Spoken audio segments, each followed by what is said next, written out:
Yeah, this is fertilizer for the revolution garden we are doing. So this fertilizer is made up of 5 gallons of water.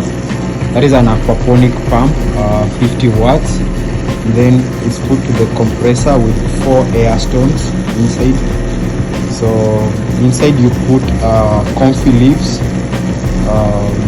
You mix also with 2 teaspoons of kelp, humic acid, and fulvic acid, and then 2 teaspoons of molasses, and then you leave it to run for like 4 hours. The bubbles you are seeing forming confirms that the microbes have been activated within the fertilizer. So this is what will be used as fertilizer for our revolution garden, and from there we'll be able to mix with water in the reservoir from the revolution garden. Shalom.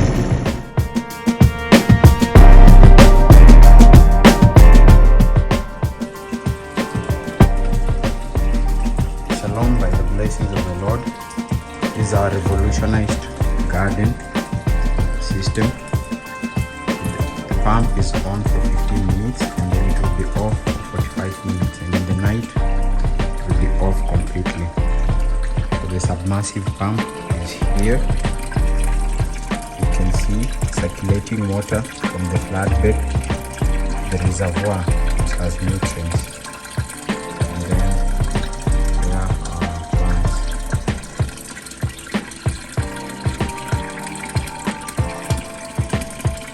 Today is day 1.